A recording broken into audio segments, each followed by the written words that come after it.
भोजपुरी के global star Khesari Lal Yadav ji नहीं तोड़ेंगे लाखों विकलांग बिहारी भाइयों का दिल, और साथ में ही नहीं छोड़ेंगे ऐसी कोई जगह जिससे कि पवन सिंह और पवन सिंह के फैंस खेसारी लाल यादव जी के साथ साथ उनके किसी भी फैंस का ले सके कोई ऐसा मजा। जी हाँ, नमस्ते प्रणाम दोस्तों, मैं ग्वाला आरबी। दोस्तों, इसी बात को लेकर खेसारी लाल यादव जी अपने जन्मदिन के दिन ही लाइव आकर क्या कुछ कहे हैं दोस्तों, इसी के बारे में मैं इस वीडियो में पूरी खेसारी लाल यादव जी की कही हुई वीडियो दिखाने वाला हूं। लेकिन दोस्तों, इससे पहले अगर आप मेरे चैनल पर नए हैं तो वीडियो को दिल से लाइक करके ग्वाला आरबी चैनल को सब्सक्राइब करना बिल्कुल ना भूले।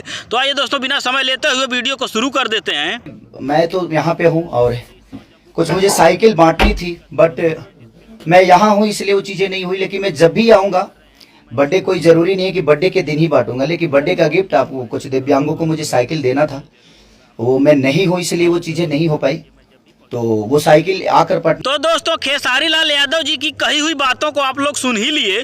दोस्तों, मैं आप लोगों को बता देना चाहता हूं, भोजपुरी के दबंग स्टार खेसारी लाल यादव जी इस समय अपनी एक न्यू मूवी की शूटिंग कश्मीर में कर रहे हैं, जिस मूवी का नाम है रंग दे बसंती। दोस्तों, इसी फिल्म की शूटिंग को लेकर खेसारी लाल यादव जी न तो अपने जन्मदिन के दिन पटना ही आ पाए और न ही अपना जन्मदिन मनाने के लिए अपने परिवार वालों के पास ही पहुँच पाए, और न ही दोस्तों बिहार के विकलांगों को साइकिल देने का वादा ही पूरा कर पाए।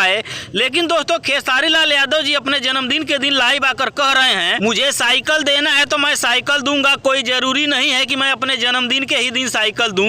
मैं जब भी पटना आऊंगा, मुझसे जितना हो सकेगा मैं उतना अपने बिहार के सभी विकलांगों को साइकिल दूंगा। तो दोस्तों, भोजपुरी के ट्रेंडिंग स्टार खेसारी लाल यादव द्वारा कही गई इन बातों के बारे में आपकी क्या राय है, कमेंट करके हमें जरूर बताएं। धन्यवाद दोस्तों।